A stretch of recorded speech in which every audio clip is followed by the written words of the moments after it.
హరి ఓం. బ్రహ్మ విద్యలో భాగంగా ముండకోపనిషత్ ద్వితీయ ముండకం ప్రథమఖండ. తదేతత్ సత్యం యథా సుదీప్తాత్ పావకాత్ విస్ఫులింగ సహస్రశ ప్రభవంతే స్వరూప తథా అక్షరాద్ వివిధ సౌమ్య భావా ప్రజాయంతే తత్ర చైవాపి యంతి. అంగిరాసు శౌనకుడికి చెప్తున్నారు, హే సౌమ్య. సౌమ్య అంటే వినయంగా ఉండేవాడా అని. హే సౌమ్య, తద్ ఏతత్ సత్యం, ఆ బ్రహ్మతత్వం ఏదైతే సత్స్వరూపమో అది సత్యస్వరూపమో, తదేతత్ సత్యం, ఆ సత్స్వరూపంలోంచి యథా సుదీప్తాత్ పావకాత్ విస్ఫులింగా సహస్రశ ప్రభవంతే స్వరూప. ఒక పెద్ద మంట, నిప్పు మంట ఉందనుకోండి.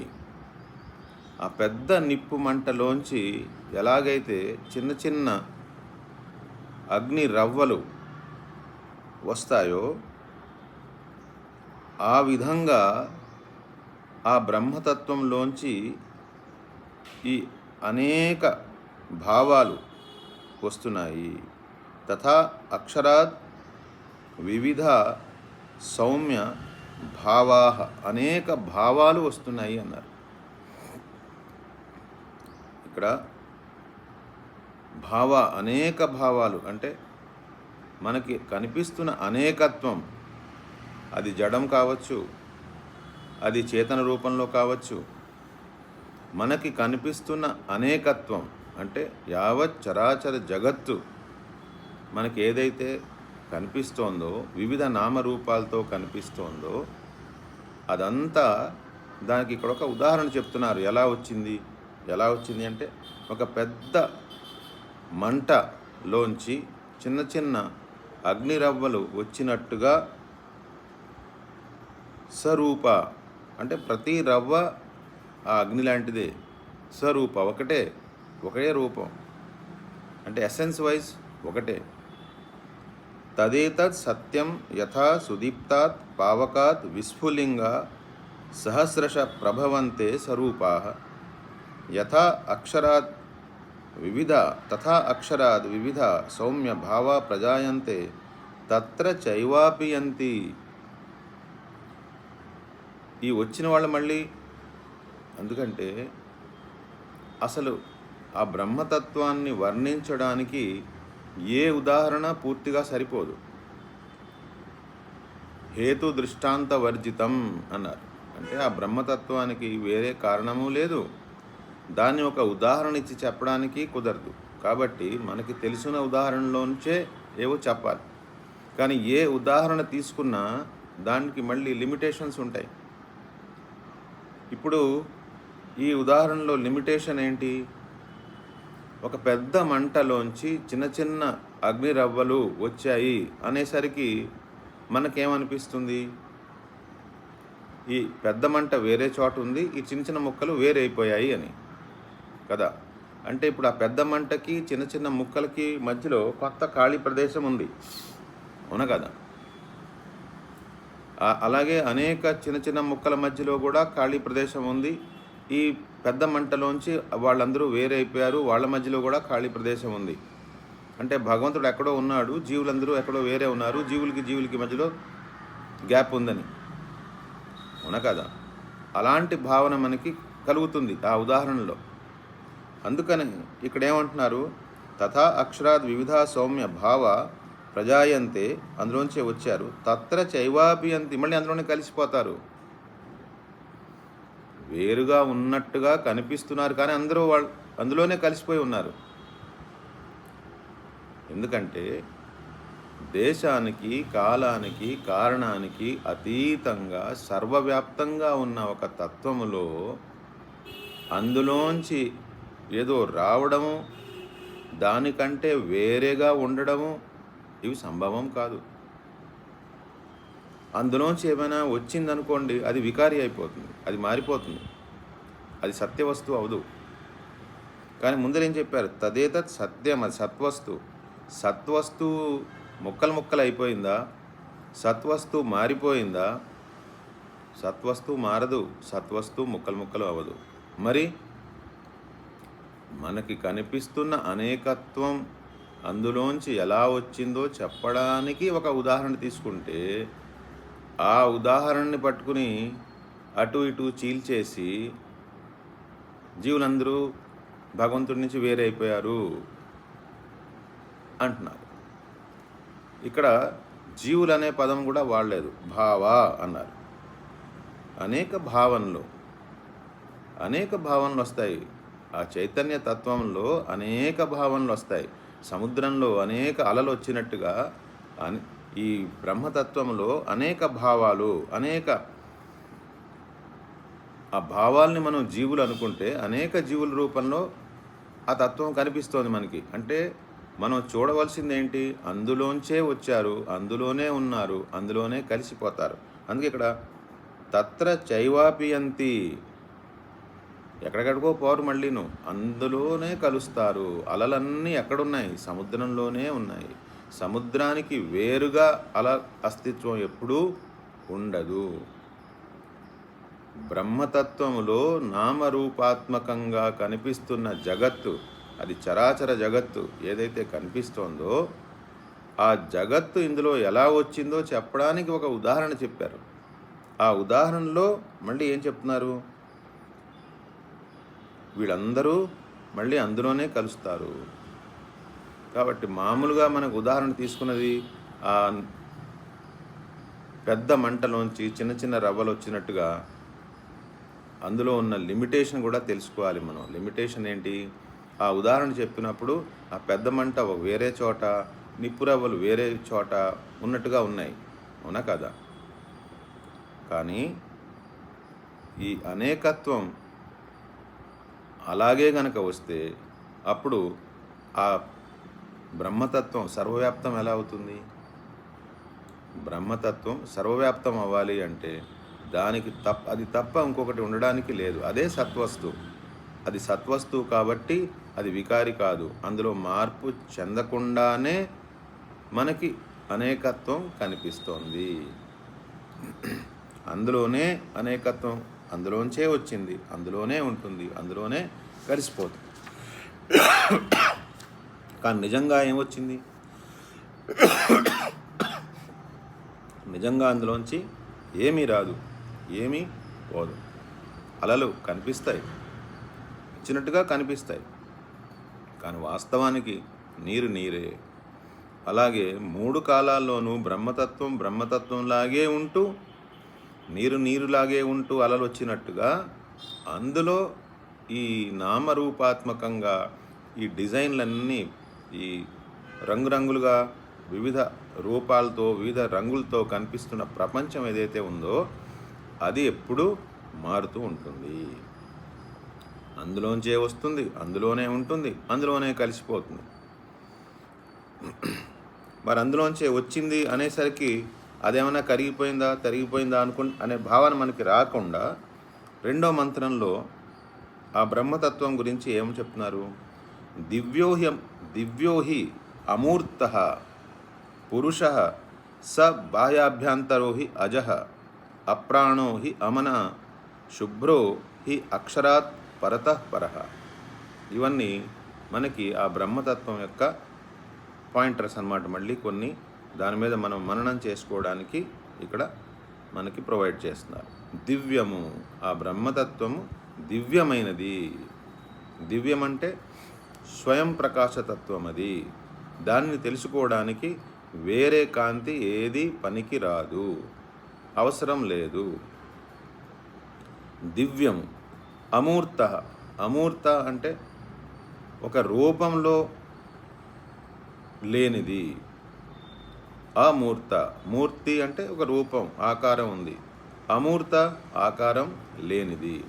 మనం భగవంతుణ్ణి రెండు రకాలుగాను తెలుసుకోవాలి. మన ఇష్టమైనటువంటి రూపంలో మనం భగవంతుణ్ణి ప్రార్థించుకోవచ్చు, ఉపాసన చేసుకోవచ్చు. మన ఉపాసన మార్గంలో మన ఇష్టమైనటువంటి రూపాన్ని మనం ఎన్నుకున్నాం. కానీ వస్తుస్థితి ఏంటి? ఈ బ్రహ్మతత్వం ఏదైతే ఉందో ఇక్కడ ఏమన్నారు? అమూర్త, దానికి రూపం ఏమీ లేదు. పురుష, పురుష అనేకసార్లు చెప్పుకున్నాం. పురుష అంటే పురేశయన ఇది పురుష, అంటే ఒక పురంలో దాగి ఉన్నట్టుగా లోపల ఉంటాడు అనమాట, అంతఃపురంలో ఉన్నట్టుగా ఉంటాడు.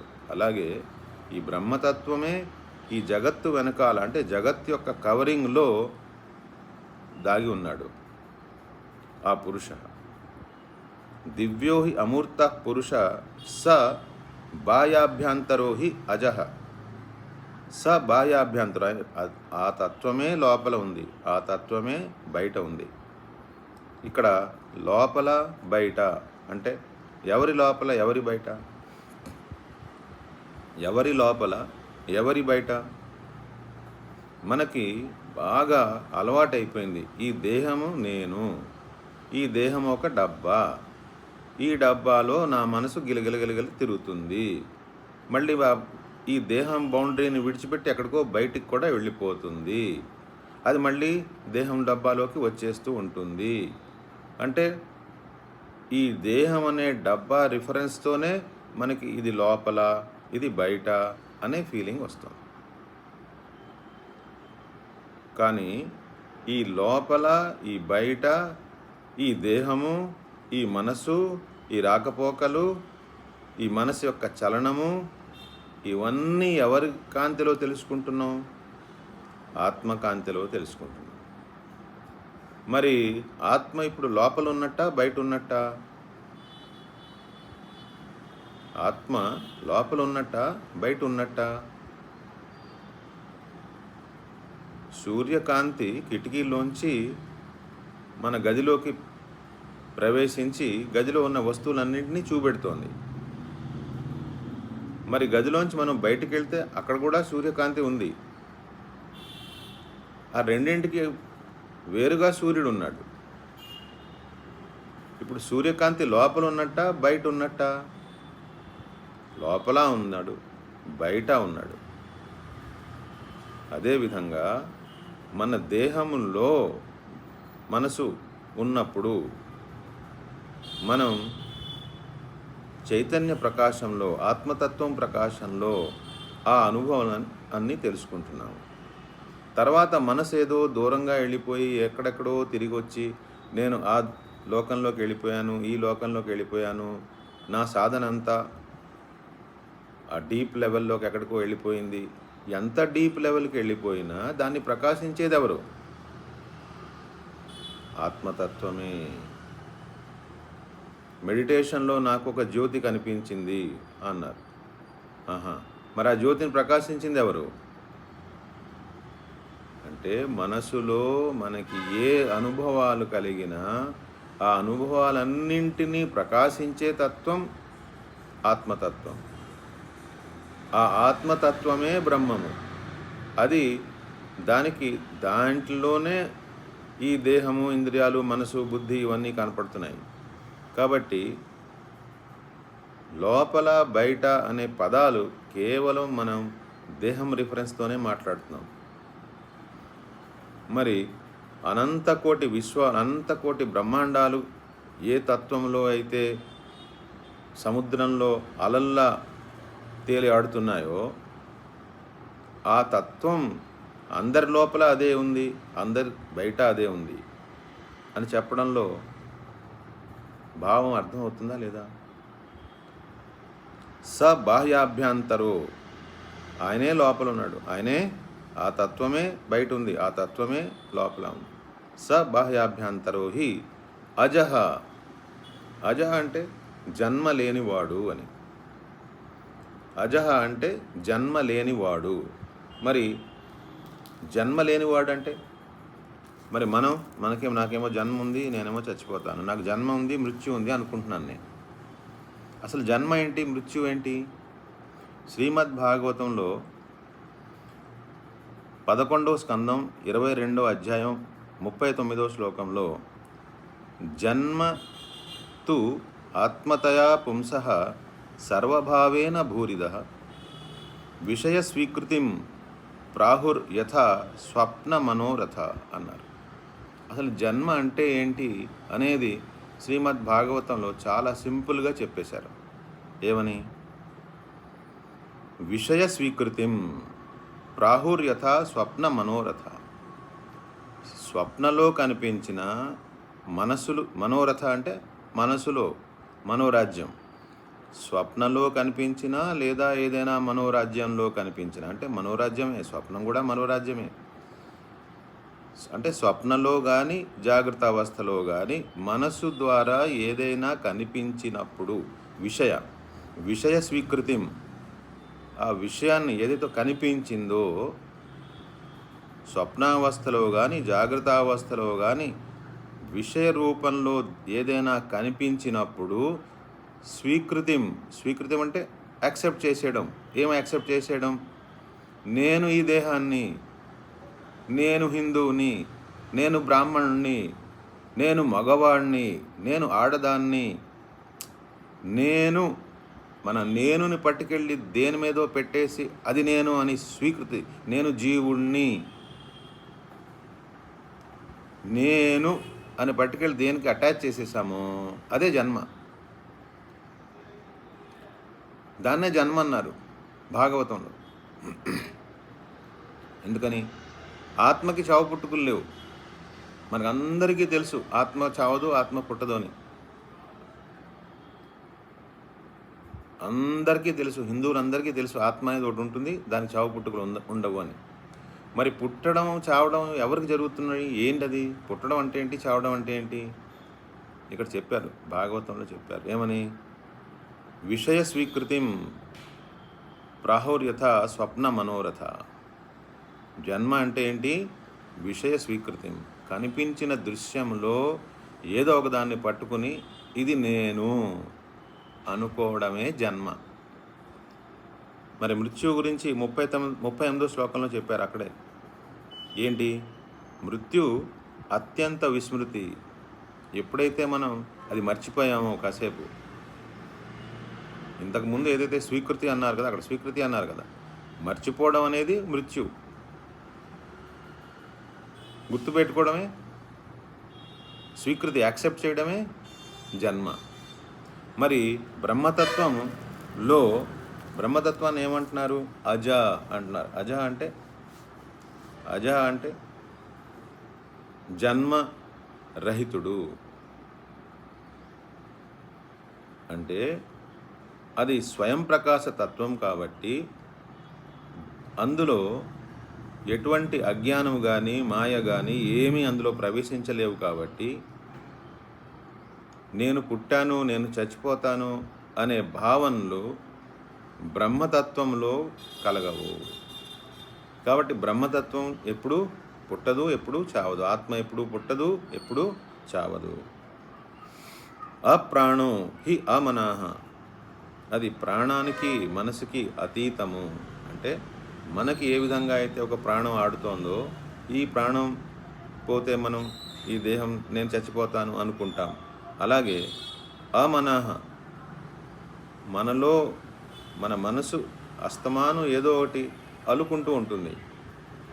కానీ ఆ తత్వంలో ఈ అనేకత్వం లేదు కాబట్టి ఆ బ్రహ్మతత్వము మనసుకి అతీతము.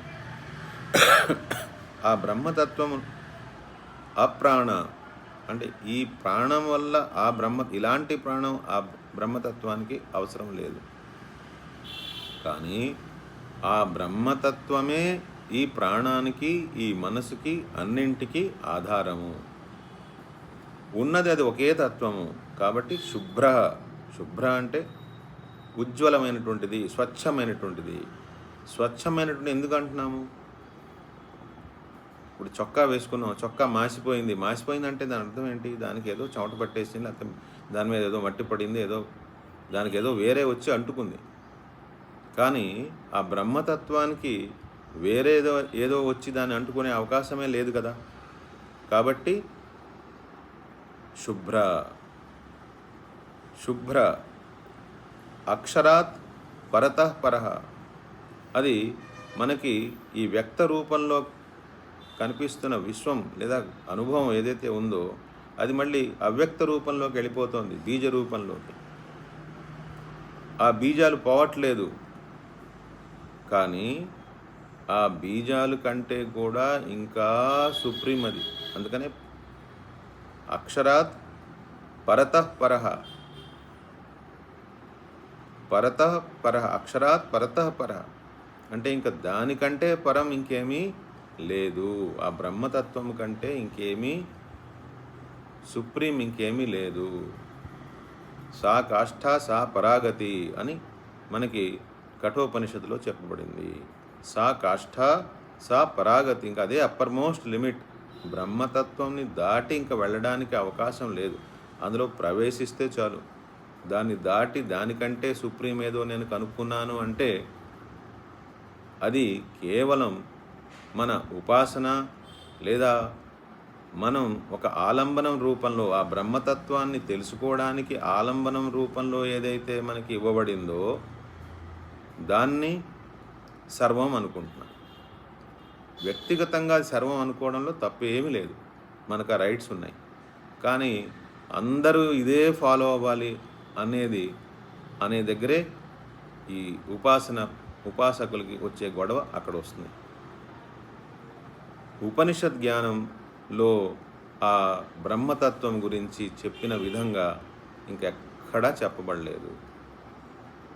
సత్వస్తువుని ఏదైతే ఇంద్రియాలతో మనసుతో గ్రహించలేమో అటువంటి తత్వాన్ని ఎక్కడైనా దేన్నైతే మనం పూర్తిగా అసలు వర్ణించలేమో అటువంటి తత్వాన్ని వర్ణించే సాహసం చేసి సక్సెస్ఫుల్గా ఎవరైనా వర్ణించారు దాన్ని తెలుసుకోవడానికి అంటే ఉపనిషత్తులే. కాబట్టి ఉపనిషత్ జ్ఞానం ద్వారా మనం ఆ బ్రహ్మతత్వాన్ని తెలుసుకుని అన్ని ఉపాసనా మార్గములలో, అన్ని మతాలలో, అన్ని రూపాలలో, అన్ని నామాలలో, అనేకత్వంలో ఉన్న ఏకత్వం ఏదైతే ఉందో దాన్ని గ్రహించాలి. ఆ ఏకత్వాన్ని మనం ఎప్పుడైతే గ్రహిస్తామో అప్పుడు మన మనసు కుదురు పడుతుంది. అప్పుడు మన మనసులో ఈ రాగద్వేషాలు నశిస్తాయి.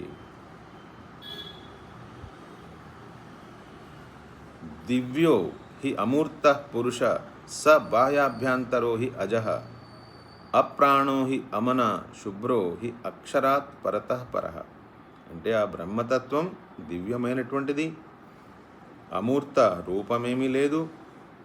పురుష స బాహ్యాభ్యంతరో హి అజః బయట లోపల అంతటా ఒకే తత్వం ఉంది. అజః జన్మ రహితుడు. అప్రాణో హి అమనాః ప్రాణానికి అతీతము, మనసుకి అతీతము.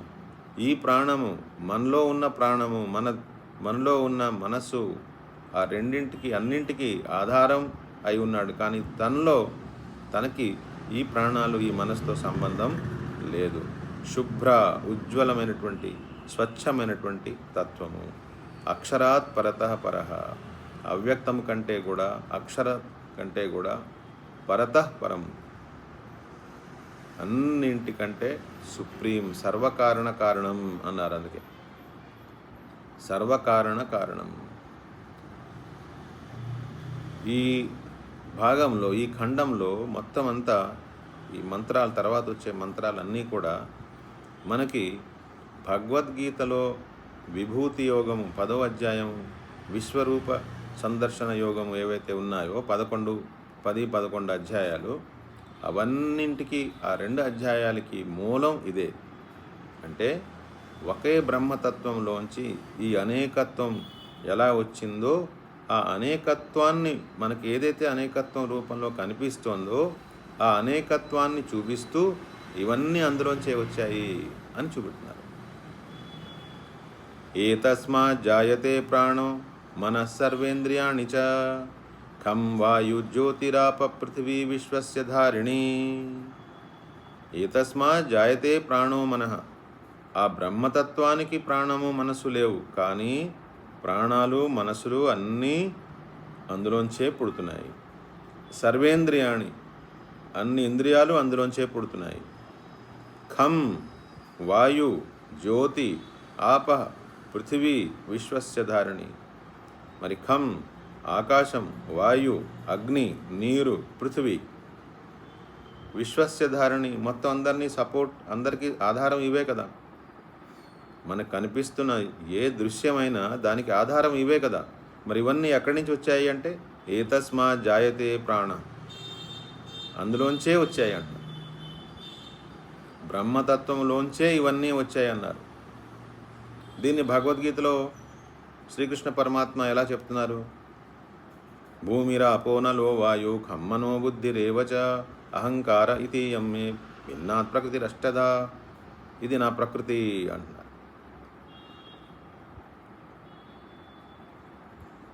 దాని మూలం ఎక్కడుంది? ఇదే మూలం. ఏతస్మా జాయతే ప్రాణో మనః సర్వేంద్రియాణి చ ఖం వాయు జ్యోతిరాప పృథివీ విశ్వస్య ధారిణి.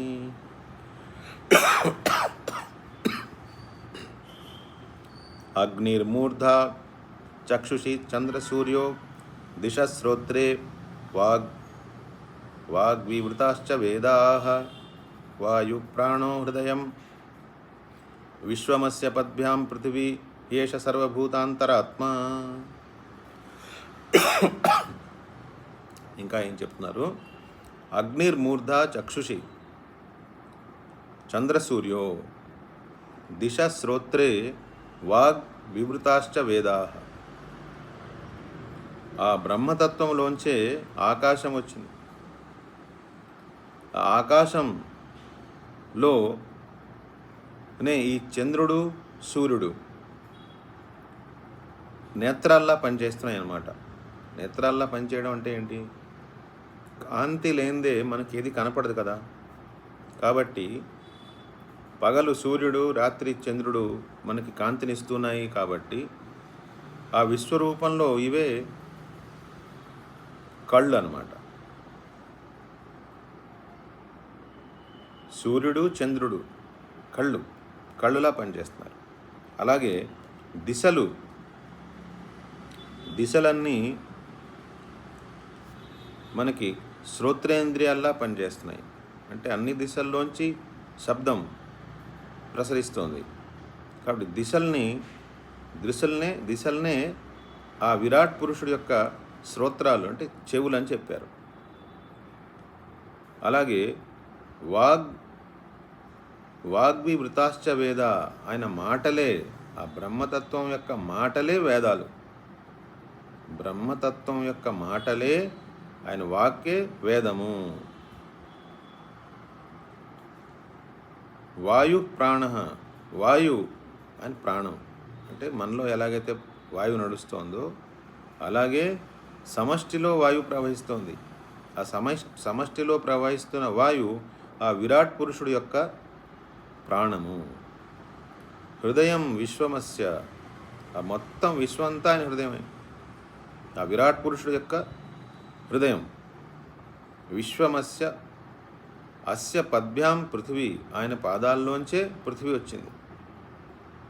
ఏష సర్వభూతాంతరాత్మ, ఆ బ్రహ్మమే అందరి అంతరాత్మ రూపంలో ఉన్నాడు.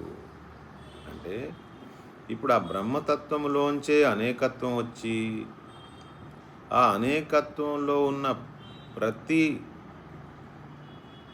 బిందువు దగ్గర, అది ఒక చెట్టు కావచ్చు, ఒక పక్షి కావచ్చు, ఒక మనిషి కావచ్చు, దేవత కావచ్చు, ఎవరైనా కావచ్చు, వాళ్ళల్లో ఉన్న అంతరాత్మ అంటే అందులో ప్రవేశించిన శక్తి, ఏ శక్తి వల్లైతే ఆ వ్యక్తిత్వం పనిచేస్తుందో అది కూడా ఆ బ్రహ్మతత్వమే. అంటే మనకి ఇప్పుడు మనం ఒక కళలో ప్రవేశించామనుకోండి, ఆ కళలో ఉన్న దృశ్యమంతా ఎక్కడి నుంచి వచ్చింది? మనలోంచే వచ్చింది. ఆ కళలో కనిపిస్తున్న క్యారెక్టర్స్ అందరూ ఎవరు? ఎక్కడి నుంచి వచ్చారు? మనలోంచే వచ్చారు. కానీ ఏదో ఒక పర్టికులర్ క్యారెక్టర్ని నేను అనుకుంటున్నాను అంటే నేను పుట్టాను అన్నమాట అక్కడ. అదే జన్మ అంటే ఇందాక చెప్పినట్టు. ఆ కనిపిస్తున్న దృశ్యంలో ఏదో ఒక దాన్ని నేను అనుకుంటున్నాను. ఆ నేను అనుకోవడమే జన్మ. కాబట్టి ఆ కళలో అనేకత్వం ఎక్కడి నుంచి వచ్చింది? మనలోంచే వచ్చింది. ఎందులో ఎక్కడ ఉంది అది? మనలోనే ఉంది. మెళుకు వచ్చిన తర్వాత ఎందులో కలిసిపోయింది? మళ్ళీ అందులోనే కలిసిపోయింది. మరి వాస్తవంగా ఏమొచ్చింది? ఏం పోయింది?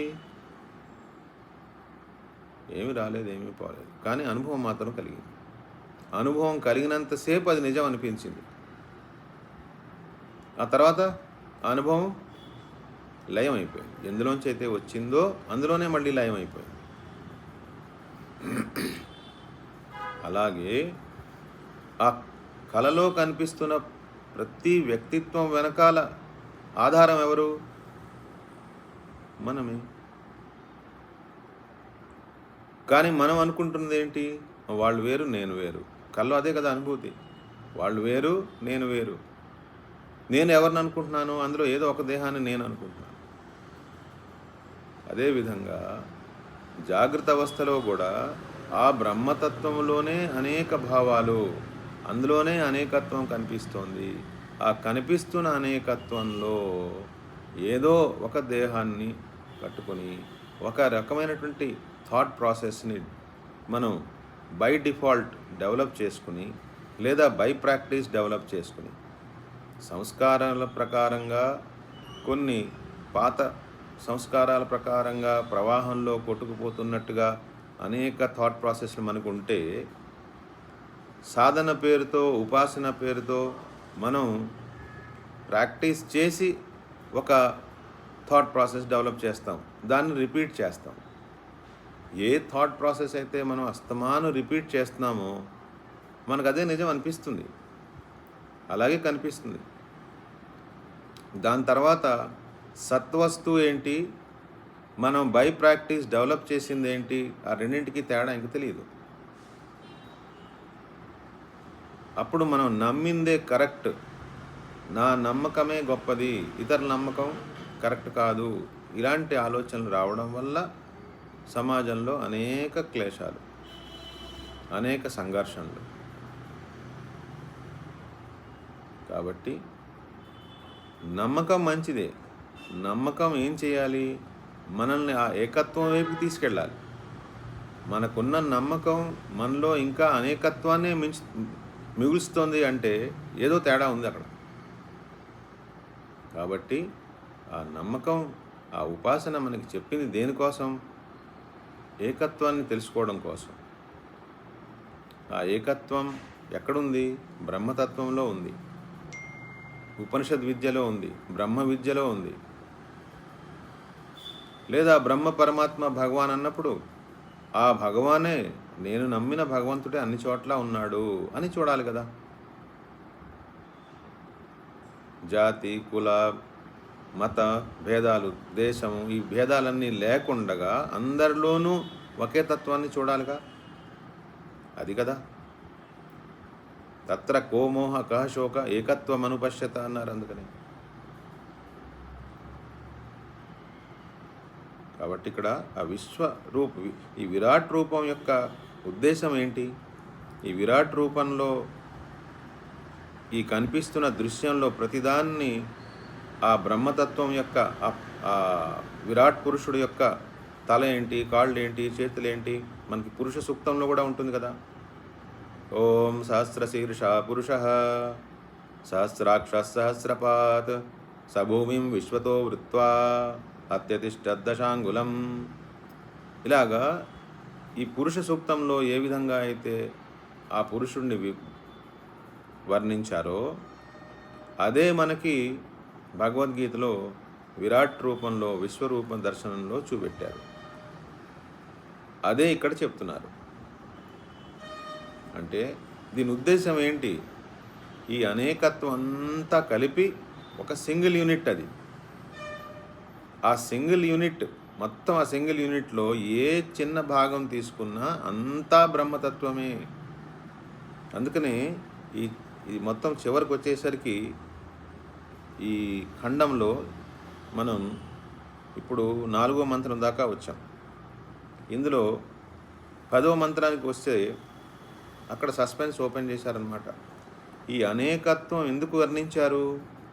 ఈ అనేకత్వం వెనకాల ఆ బ్రహ్మతత్వమే ఉంది అని ఎవరైతే తెలుసుకుంటారో వాళ్ళు అవిద్యా గ్రంథిని ఇప్పగలుగుతారు. అవిద్యా గ్రంథి పోదు. లేకపోతే అవిద్యా గ్రంథి పోవాలి అంటే ఒకటే మార్గం, మనం ఆ ఏకత్వంలో మునగాల్సిందే. ఏకత్వంలో మునగకుండా అవిద్యా గ్రంథి పోదు. అదే ఈ ఖండంలో చివరి శ్లోకం. మనం అది తర్వాత చూద్దాం. హరి ఓం.